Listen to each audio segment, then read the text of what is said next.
Okay, good morning students. आज मैं आप लोगों के लिए लेके आया हूँ टेंस, जिसका टेंशन सभी स्टूडेंट्स को होता रहता है और सभी प्यारे बच्चों को टेंस के बारे में एक प्रॉब्लम सी रहती है कि टेंस क्या होते हैं और इसके कितने टाइप्स होते हैं। तो मैं आप लोगों को इस लेक्चर में, हमारे इस वीडियो लेक्चर में टेंस और उसके टाइप्स के बारे में डिटेल में बात करने वाला हूँ। तो आप लोग इस वीडियो को अच्छे से और फुल कंसंट्रेशन के साथ में सुनोगे तो आपको बहुत ही अच्छा बेनिफिट मिलने वाला है। तो आज का जो हमारा लेक्चर है वो टेंस एंड इट्स टाइप्स के बारे में, ठीक है। हम देखते हैं कि सबसे पहले जो टेंस होता है ना बच्चों, ये होता क्या है। मैंने यहाँ पे आपको डेफिनेशन नहीं बताई है, तो इसका मतलब ये नहीं है कि डेफिनेशन नहीं होती है, ठीक है। टेंस का मतलब हो गया हमारा कोई भी जो एक्शन है या फिर यहाँ पे टाइप नहीं हो रहा है, या फिर हम जो वर्ब बोलते हैं, जिसको हमने हमारे लेक्चर में बोला था, वर्ब जो होती है वो एक्शन होती है और कुछ बच्चे जो है ना इसको टाइम से लिंक करते हैं, ठीक है। तो एक जो टेंस होती है वो कुछ एक्शन बोलते हैं, कुछ लोग बोलते हैं वर्ब होती है, या फिर कुछ लोग बोलते हैं टाइम से रिलेट है। तो यानी कि हम लोग यहाँ पे बात कर सकते हैं कि जो टेंस है वो हमारे एक्शन, वर्ब एंड टाइम, इन तीनों से रिलेट होता है। जी हाँ, मान लो कोई काम आप कर रहे हो, जैसे कि आप अभी वीडियो देख रहे हो ना, तो ये वीडियो प्रेजेंट में है आपके, तो यानी कि अभी आपके करंट में चल रहा है। तो आप बोलोगे मैं वीडियो देख रहा हूँ या फिर मैं वीडियो देख रही हूँ। तो ये वीडियो से आपको पता चल गया कि ये जो हमारा स्टेटमेंट है तो इसमें हमने प्रेजेंट टेंस बोला। अब आपने मान लो तो वीडियो देख लिया, कल देखा होगा, ठीक है। जैसे आज है संडे, तो आपने शनिवार के दिन, सैटरडे के दिन आपने वीडियो देखा, तो आप क्या बोलोगे, मैं शनिवार को वीडियो देख रही थी। अब मान लो कल सोमवार है, ठीक है, संडे के बाद में मानना ही नहीं है, होता ही है। तो कल सोमवार है तो आप वीडियो देखने वाले हो, तो आप क्या बोलोगे, मैं कल वीडियो देखूंगी या देख रही होंगी या देख रहा होगा। तो ये जो सब चीज़ें हैं स्टेटमेंट हमारे, ये हमारे टाइम, एक्शन और वर्ब, ये तीनों से रिलेट हो रहे हैं। इसलिए टेंस जो है ना, it is an action of time and it relate to the actions and time. तो ये है हमारे टेंस की डेफिनेशन। अब हम लोग बात करते हैं कि हमारे जो टेंस है वो कितने टाइप्स के होते हैं। तो मेजर जो है ना हमारे पास में, हम देख सकते हैं 3 तरह के टेंस है, ठीक है। कौन कौन से, एक तो हो गया हमारा प्रेजेंट टेंस, दूसरा हो गया हमारा पास्ट टेंस, तीसरा हो गया हमारा फ्यूचर टेंस। तो ये ध्यान रखना बच्चों कि हमारे जो टेंस हैं वो 3 तरह के होते हैं। पहला होता है प्रेजेंट टेंस, जो वर्तमान काल जिसे हम बोलते हैं, और पास्ट टेंस यानी भूतकाल जो बीत चुका होता है, और फ्यूचर यानी भविष्य काल। तो यहाँ पे आप लोगों को इनके बारे में पता चल गया। और हिंदी में इसको बोलते हैं टेंस को काल, वर्तमान काल, भूतकाल और भविष्य काल, ठीक है। तो 3 तरह के टेंस होते हैं, ठीक है बच्चों। तो उसके बाद में अब हम लोग कुछ, मेरे पास में यहाँ पे कुछ लिखे हुए हैं, आप देख सकते हो। ये वर्ड आपको याद रखना है, simple, continue, perfect and perfect continuous. ये चीज़ें क्यों आपको लर्न करना है, क्योंकि जब आप टेंस एंड इट्स टाइप्स के बारे में और इसके सब टाइप्स के बारे में पता करोगे तो टोटल आपको 12 सब टाइप्स दिखेंगे। अब वो कौन से हैं और वो कौन से इस टेंस में आएंगे तो हम लोग हमारे नेक्स्ट स्लाइड में बात करेंगे। तो यहाँ पे टोटल जो 12 है वो आपको एक ही इन 4 वर्ड से आपको लर्न हो जाएगा। आपको बस ये 4 वर्ड याद करने हैं, simple, continuous, perfect and perfect continuous. यहाँ पे ज़्यादा है भी नहीं, देखो सिंपल और परफेक्ट, ये 2 वर्ड है, और यहाँ पे तीसरा है कंटिन्यूस। यहाँ सिंपल प्रेजेंट टेंस, सिंपल हो गया हमारा एक, तो हम दूसरा वो ये भी बोल सकते हैं simple past tense, simple future tense. उसी तरह से कंटिन्यूस हो गया, परफेक्ट हो गया। अब मैं आप लोगों को एक टेबल बना के बताता हूँ कि टोटल जो 12 है ना सब टाइप्स के साथ में टेंस, वो कौन से हैं। तो यहाँ आप देखोगे सबसे पहले ये टाइप्स के बारे में टोटल। अब अगर मैं बात करूँ, ये 1, ये 2, ये 3 और ये 4, एक रो में हमारे हो गए 4, तो इसमें भी 4 हो गए और इसमें भी 4 हो गया, ठीक है। तो इस तरह से हमारे यहाँ पे कितने हो गए, 4 × 3 टोटल 12। तो टोटल 12 जो है ना हमारे ये सब टाइप्स हो गए। अब आपको लर्न तो करने के लिए मैंने ये टेबल बना दी, लेकिन आपको इस तरह से लर्न नहीं करना बच्चों, क्योंकि ये खाली एक रट्टा मारने वाली क्रिया होगी जो आप कभी भूल भी जाओगे। तो आपको मैंने खाली थोड़ा सा इसका बेसिक नॉलेज दे रहा हूँ। जैसे प्रेजेंट टेंस है, उसको हम बोलेंगे simple present tense, present continuous, present perfect, present perfect continuous. तो यहाँ आप देखोगे ना, तो एक बात जरूर देखोगे, ये प्रेजेंट के बारे में हम बात कर रहे हैं ना, तो यहाँ प्रेजेंट लिखा है, प्रेजेंट लिखा है, प्रेजेंट लिखा है, यहाँ पे भी प्रेजेंट लिखा है।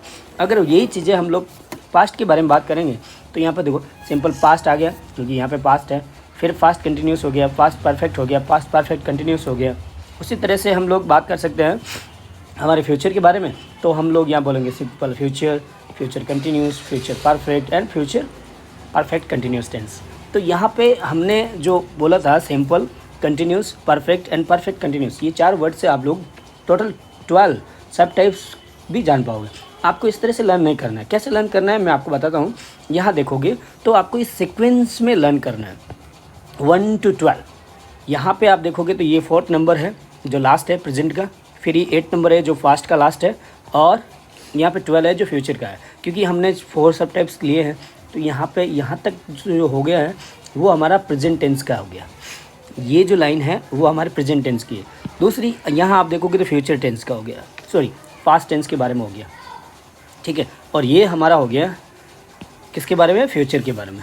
तो इस तरह से यहाँ पे भी हम लोग देखेंगे 4, और इधर भी आप देखोगे 4, और इधर से भी देखोगे 4, ठीक है। तो इस तरह से टोटल 12 हो गए। और आपको इस सीक्वेंस में इसलिए लर्न करना बच्चों, क्योंकि ये आपके, मैं बता देता हूँ, जो आगे आने वाले दिनों में आप एक्टिव एंड पैसिव वॉइस पढ़ोगे, एंड दूसरा आप रिपोर्टेड स्पीच, जो डायरेक्ट इनडायरेक्ट स्पीच है, वो जो सीखने वाले हो मुझसे, तो ये आपके बहुत ही इम्पोर्टेंट हेल्प करेगा, ठीक है। क्योंकि अब यहाँ पे हम लोगों को क्या करना है, देखो सिंपल प्रेजेंट टेंस ये हो गया, फिर present continuous, present perfect, present perfect continuous, ये हो गया हमारे प्रेजेंट टेंस के, ठीक है। उसी तरह से यहाँ हम देखें सिंपल पास्ट। इस तरह से यहाँ पे आप टोटल 12 इसको इस तरह से लर्न करना है 1 to 12 तक। मैं आपको डायरेक्टली पूछ सकता हूँ 5th नंबर पे कौन सा आएगा, तो आप डायरेक्टली 5th नंबर पे आपको आना चाहिए। आप अपना सेल्फ टेस्ट खुद भी कर सकते हो कि 5th नंबर पे कौन सा आएगा, तो इस तरह से आप खुद बैठ के लर्न करना। 9 नंबर पे कौन सा आएगा, कभी रैंडमली आप अपने आप को पूछना 2nd नंबर पे क्या आएगा, 11 नंबर पे क्या आएगा, 6 नंबर पे क्या आएगा, 3rd नंबर पे क्या आएगा। तो इस तरह से आप लोग अगर 1 to 12 अगर आप लर्न करोगे तो आपको बहुत ही ज़्यादा हेल्प मिलेगी। और इसमें ज़्यादा कोई प्रॉब्लम वाली भी बात नहीं है, या फिर ये कॉम्प्लेक्स सिचुएशन नहीं है कि आप लोग लर्न नहीं कर पाओगे। अब मैं आपको जो बार बार बोल रहा हूँ कि 1 to 12 इस तरह से लर्न करना है, तो ये क्यों करना है, क्यों हम लोग इसको 1 to 12 इस तरह से लर्न करें, है ना। तो इसका एक इसलिए एक बहुत बड़ा रीज़न भी है। आप लोग नेक्स्ट इसमें देखोगे, यहाँ देखो, ये देखो, अगर हमने 1 to 12 लर्न किया है इस तरह से, तो आप लोगों को एक इम्पोर्टेंट हेल्प इस यहाँ मिलेगी कि इसके साथ साथ में आप लोग इसकी हेल्पिंग वर्ब भी जान पाओगे, मेन वर्ब भी जान पाओगे, और कुछ एग्जाम्पल से आप लोग ग्रामेटिकल एरर नहीं करोगे। कभी भी आपको ग्रामेटिकल एरर नहीं मिलेगी। देखो यहाँ हमने मान लो ये 1 to 12 लर्न कर लिए, अब हमको करना है इनकी हेल्पिंग वर्ब के बारे में। अब हेल्पिंग वर्ब की लर्न करने के लिए आप लोगों को यहाँ ध्यान रखना है, ये 4th नंबर पे हमारा प्रेजेंट यहाँ तक होता है, और फिर हम यहाँ पे 8th नंबर तक हमारा फास्ट टेंस होता है, और उसके बाद में हम लोग यहाँ देखेंगे तो ये हो गया हमारा फ्यूचर टेंस। अब यहाँ पे कुछ कॉमन भी देखोगे तो डू, डज, यहाँ पे डिड, ठीक है। इसी तरह से इज़, एम, आर, और यहाँ पे वाज, वर, हैज़, हैव, और यहाँ हो गया हैड। ये हैज़ बिन, हैव बिन, तो यहाँ पे हैड बिन। ये जो चीज़ें हैं ना, आप यहाँ तक लर्न कर लोगे, उसके बाद में ऑटोमेटिकली ये लर्न हो जाएगी जब आप इसको एक बार देखोगे।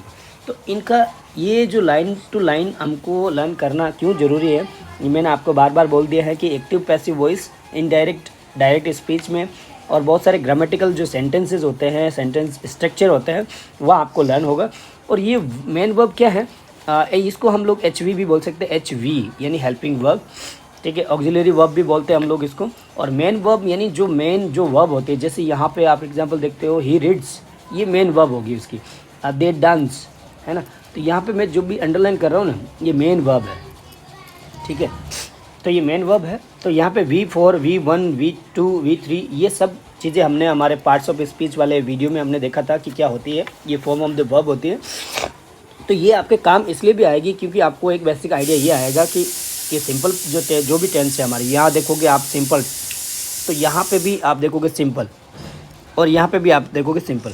तो जितने भी सिंपल है ना वहाँ पे V1 जरूर आएगा। यहाँ देखोगे एक ही यहाँ पे सिंपल पास्ट टेंस है जहाँ पे V2 आता है, और कहीं पे भी आप V2 नहीं देखोगे क्योंकि ये हमारा सिंपल पास्ट टेंस है।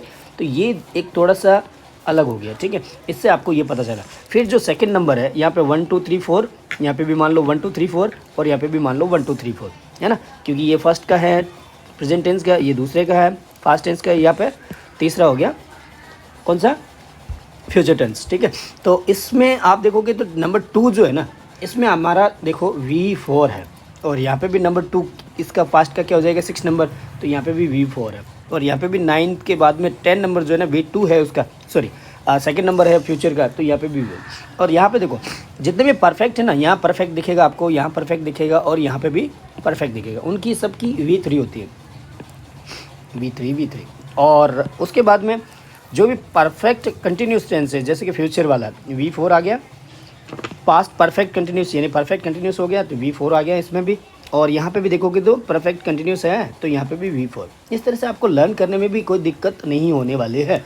और इस तरह से हम लोग ये जो है ना कुछ एग्जांपल्स भी इनको रिलेट कर सकते हैं, ताकि आप लोगों को अच्छा सा जो टेबल ऑफ टेंस है वो आपको क्लियर हो जाएगी, ठीक है। तो ये अगर आप अच्छे से लर्न करोगे बच्चों, तो आपको कोई भी प्रॉब्लम होने वाली नहीं है, और इसका आप लोग अच्छे से लर्न करोगे तो आपके आने वाले दूसरे जो भी हमारे टॉपिक्स होंगे इंग्लिश ग्रामर के, उसमें आपको हेल्प मिलने वाली है।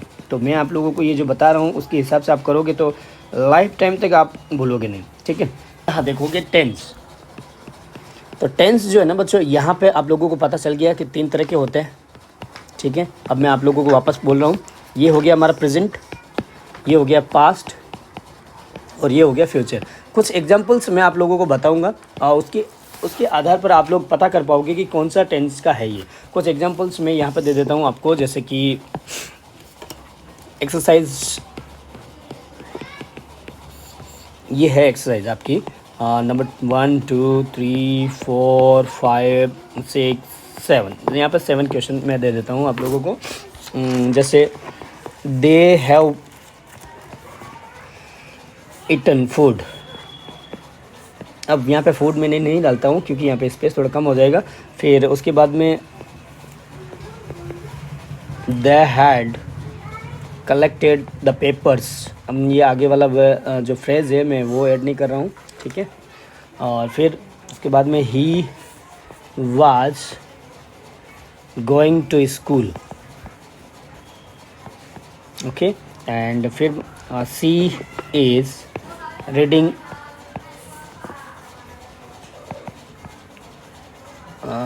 अ लेटर, ठीक है, ये इसका हो गया। फिर यहाँ हम दूसरा करते हैं, he will close the gate, ये हो गया हमारा इसका, ठीक है। फिर the train will be coming, और फिर यहाँ पे हम लास्ट डाल देता हूँ मैं कोई भी, दे, बार बार ये जो वर्ड है मैं डाल रहा हूँ, आप लोगों को दूसरा कन्फ्यूजन भी हो जाएगा, तो मैं यहाँ पे डाल देता हूँ दूसरा वर्ड, आई रेड भी दूसरा डाल देता हूँ मैं आप लोगों के लिए, आई राइट कर देता हूँ, ठीक है। आई राइट दिस, ठीक है, ओके। तो अब मैं आप लोगों को पूछ रहा हूँ बच्चों कि यहाँ पे आप मुझे बताओगे कि यहाँ पे कौन सा टेंस है। ये जो हेल्पिंग वर्ब है इनके ऊपर खास तरह से ध्यान देना है आपको। ये हेल्पिंग वर्ब है सारी जो येलो में है, ठीक है। सॉरी यहाँ पे नहीं है, यहाँ पे है, ठीक है। और सॉरी ये पे भी पूरा कंप्लीट है, यहाँ तक है ये।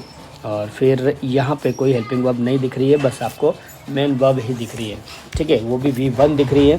तो ये ध्यान रखना, यहाँ पे हम लोग जो दूसरी चीज़ देखते हैं ये है हमारी मेन वर्ब। जो मेन वर्ब है वो हम लोग यहाँ देख सकते हैं, ठीक है। इससे हम लोगों को पता चलेगा कि हमने क्या सीखा है। देखो यहाँ पे हैज़ और हैव, ठीक है। तो हैज़ और हैव से आपको पता चला कि ये जो है ना हमारा कौन सा टेंस है, 3rd नंबर पे है, प्रेजेंट परफेक्ट टेंस, और इसमें लगता है क्या, V3, ठीक है। और इसलिए हम इसको क्या बोल देंगे, प्रेजेंट परफेक्ट टेंस, ठीक है। और उसी तरह से यहाँ पे हैड है, तो यहाँ हेड आपको कहाँ दिखेगा इस हेल्पिंग वर्ब में, हेड दिखेगा आपको यहाँ पे। इससे आपको क्या पता चलेगा कि ये जो टेंस है हमारा कौन सा हो गया, 7th नंबर पे पास्ट परफेक्ट टेंस, है ना। इसमें लगता है V3, और ये एग्जाम्पल उसका भी है, ठीक है। इस तरह से बच्चों आप लोग इनके बारे में पता कर पाओगे, पास्ट परफेक्ट, ठीक है। इस तरह से आप दूसरा भी देख सकते हो, ये हो गया हमारा पास्ट कंटिन्यूस टेंस, ठीक है। और ये कौन सा हो गया, प्रेजेंट कंटिन्यूस टेंस, ठीक है। और ये कौन सा हो गया, सिंपल फ्यूचर, सिंपल फ्यूचर हो गया। और ये कौन सा हो गया, फ्यूचर कंटिन्यूस टेंस। और ये कौन सा हो गया हमारा, ये हो गया सिंपल प्रेजेंट टेंस। क्यों हो गया simple present tense, V1 sir आपने बोला था कि फ्यूचर्स सिंपल फ्यूचर में भी होता है ना, तो वो क्यों नहीं है, क्योंकि यहाँ पे विल और ये नहीं है, विल सेल्फ। तो ये भी ध्यान रखना आप लोगों को। जैसे एग्जांपल में आप देख सकते हो यहाँ पे V1 है और ये यहाँ पे लगा हुआ है, ठीक है। डू डज जो है वो हमारे सेंटेंसेस के जो टाइप्स हैं उसमें हम लोग बात करेंगे कि कैसे ये हेल्पिंग वर्ब के बारे में बात हो, कहाँ पे यूज़ होता है। तो मैं आप लोगों को एक चीज़ और बता देता हूँ। यहाँ पे बहुत सारे हेल्पिंग वर्ब है, वो किसके साथ में यूज़ होती है। तो यहाँ पे डू, और फिर यहाँ पे डज, हैज़, हैव, और हैज़ बिन और हैव बिन वो भी साथ में आ जाएगी यहाँ पे, विल, शैल। बस ये जो चीज़ें हैं आपकी हेल्पिंग वर्ब हैं, तो कहाँ पे यूज़ होती है तो वो आपको पता होना चाहिए बच्चों, क्योंकि ये जो चीज़ है आप लोगों के लिए बहुत ही इम्पोर्टेंट है। तो ये भी ध्यान रखना। यहाँ पे हम लोग इसके बारे में बात करते हैं, how to use the helping verb in the sentences. तो ये जो है ना हमारे जो भी प्लूरल्स होते हैं, प्लूरल नाउन के बारे में आप लोगों को मैंने बता दिया था। प्लूरल नाउन के साथ में डू लगता है, प्लस ये लगता है हमारे I, you, first person and second person के साथ में। अब ये भी मैंने आप लोगों को बता दिया है ना, first person and second person के बारे में। तो ये ध्यान रखना इसमें।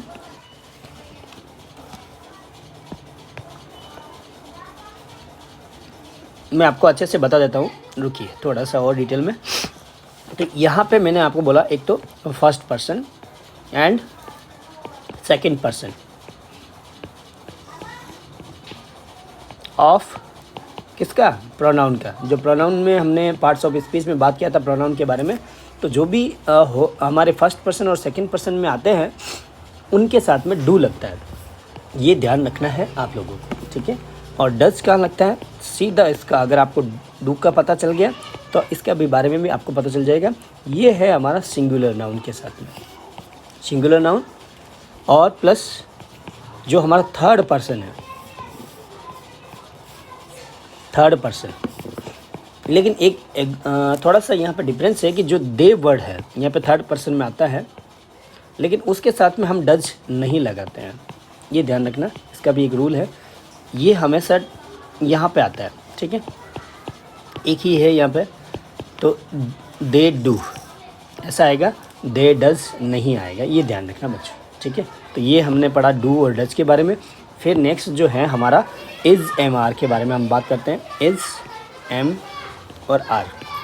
देखो इज़ का जो प्रयोग है बच्चों, यूज़ ऑफ इज़, वो हम करते हैं हमारे ही, सी, इट, और प्लस जो सिंगुलर नाउन्स होते हैं उसके साथ में ओनली, ठीक है। और जो एम है वो हमेशा और हमेशा किसके साथ में आता है, आई के साथ में, ठीक है। और बस दूसरा है हमारा आर, ये प्रयोग होता है हमारा वी के साथ में और यू के साथ में और दे के साथ में, और प्लस प्लूरल्स नाउन के साथ में, प्लूरल नाउन। ये आई जो है यहाँ पे वो सिंगुलर प्लूरल नहीं होता है, ठीक है। तो इसलिए यहाँ पे एम लगेगा एक के साथ में। और ये ध्यान रखना है आपको, प्लूरल्स के साथ में आर लगता है और सिंगुलर के साथ में हम लोग इज़ का प्रयोग करते हैं, ये ध्यान रखना है। ठीक है बच्चों। फिर नेक्स्ट जो हम लोग बात करते हैं वो है यूज़ ऑफ हैज़ और हैव, ये ध्यान रखना है। तो यहाँ पे आप देखोगे तो हैज़ कहाँ लगेगा, जो भी हमारे सिंगुलर नाउन होते हैं, सिंगुलर नाउन के साथ में हम लगाएंगे प्लस, और कहाँ लगाएंगे तो यहाँ पे ही, सी, इट, इनके साथ में हम लगाएंगे सिंगुलर नाउन और ही, सी, इट के बाद। फिर हमारा आता है हैव का प्रयोग कहाँ करते हैं, तो ये ध्यान रखना, ये आता है हमारा प्लूरल नाउन के साथ में। Plural noun, singular plural noun क्या होता है, तो हमारा ये वीडियो है हमारा पार्ट्स ऑफ स्पीच का, वहाँ से आप लोग अच्छे से आपको पता चल जाएगा कि सिंगुलर प्लूरल नाउन क्या होता है। ठीक है, तो मैं उसके बारे में बात नहीं कर रहा हूँ बार। तो यहाँ पे आई, वी, यू और दे, इनके साथ में हम लगाते हैं हैव। ठीक है, अब आता है हमारा हैड। तो ये जो है हैड वो हमारा सिंगुलर के साथ में लगता है प्लस प्लूरल के साथ में भी लगता है, दोनों के साथ में लगेगा, तो इसकी कोई ज़्यादा प्रॉब्लम वाली बात है नहीं। फिर आता है हमारा विल एंड सेल। नेक्स्ट हम बात करते हैं विल एंड सेल के बारे में। विल एंड सेल, यहाँ देखोगे तो विल, ये जो है वो हम ज़्यादातर क्या करते हैं बच्चों, ये हम लोग ही, सी, दे, सिंगुलर प्लस प्लूरल्स के साथ में लगाते हैं, और जो सेल है वो हम लगाएंगे ओनली आई एंड वी के साथ में। लेकिन बहुत सारे ऐसे केसेस में आप देखोगे कि कहीं कहीं पे भी आप ये देखोगे यू शैल गो, ये एग्जाम्पल भी आप देखोगे। और फिर एक दूसरा देखोगे we will win the match. तो अब आपका माइंड में एक क्वेश्चन आएगा बच्चों कि सर ये जो आप बता रहे हो, तो यहाँ पे आपने बोला कि सेल लगेगा, लेकिन यहाँ पे आप बोल रहे हो, सॉरी यहाँ पे मैंने लिखा नहीं, तो ये लग देता हूँ। ठीक है, तो ये यू जो है ना वो भी इसके साथ में आता है, और यहाँ पे विल जो देखोगे तो उसके साथ में आई और वी के साथ में सर सेल लगा आपने बोला, और यहाँ पे आपने ये किया, ये क्यों करते हो आप। तो बच्चों मैं आप लोगों को बता देता हूँ कि जहाँ पे भी हमें श्योरिटी,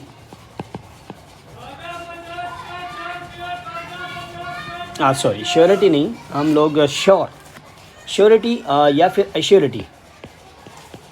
एश्योरिटी जहाँ पे हो, या फिर डेफिनेट हमारे स्टेटमेंट होते हैं, उसके लिए हम लोग इनको चेंज कर देते हैं। जैसे कि यहाँ पे रूल तो ये है, ठीक है, लेकिन हम लोग इनके हेल्पिंग वर्ब को चेंज करके लिख रहे हैं। ठीक है, तो इसका मतलब यू शैल गो, मतलब अब तुम्हें जाना है और जाना पड़ेगा, तुमको जाना होगा, यानी कि अब तुम्हारे पास में ऑप्शन नहीं है। यू शैल गो, तुम जाओगे, यानी कि जाओगे ही, अब तुम रुक नहीं पाओगे, मैं तुमको रोक नहीं पाऊँगा।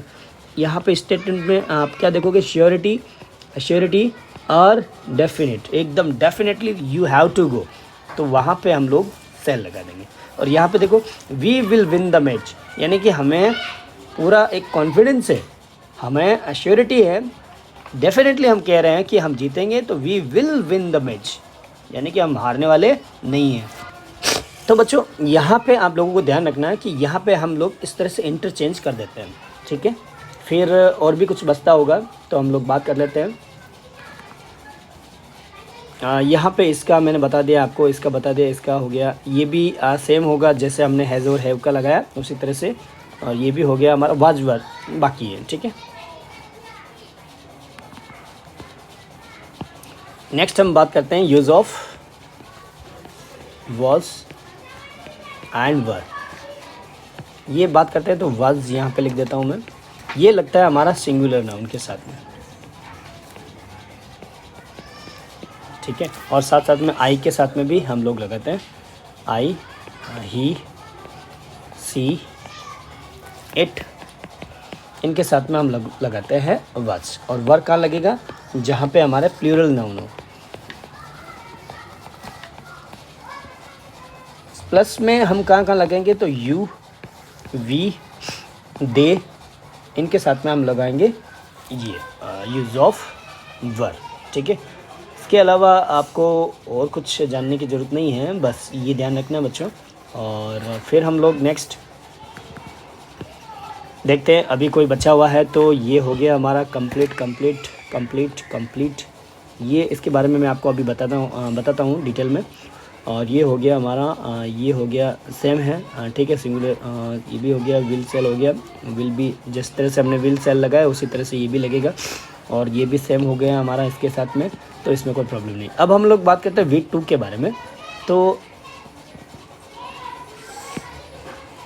बच्चों V2 जो है ना, V2 आर डिड, यहाँ देखो इसके बारे में आपको अच्छे से इंफॉर्मेशन मैं दे रहा हूँ।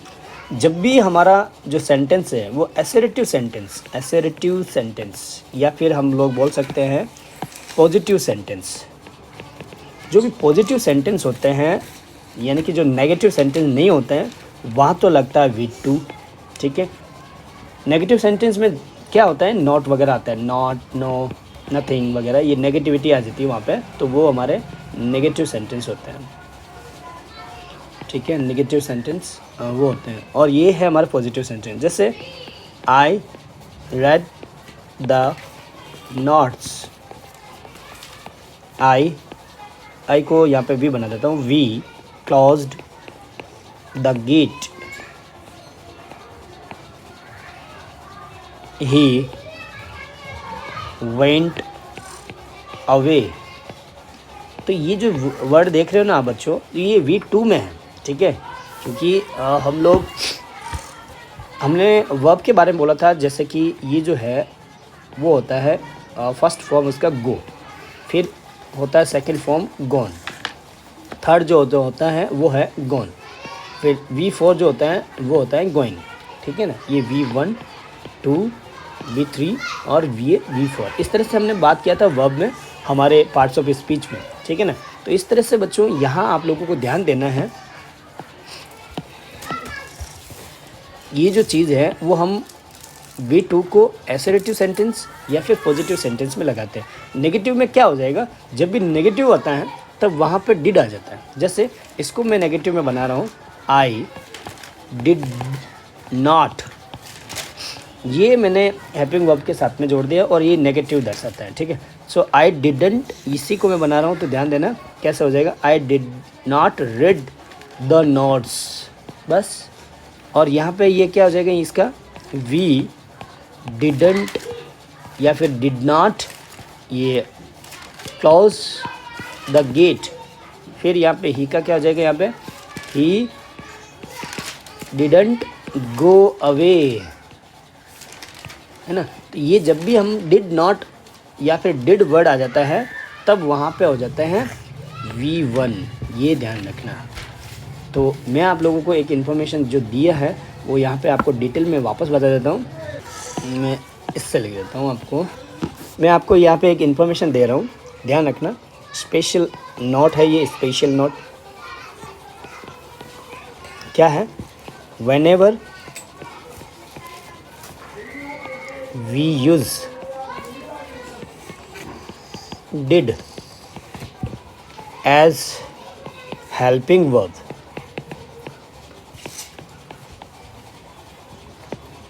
in the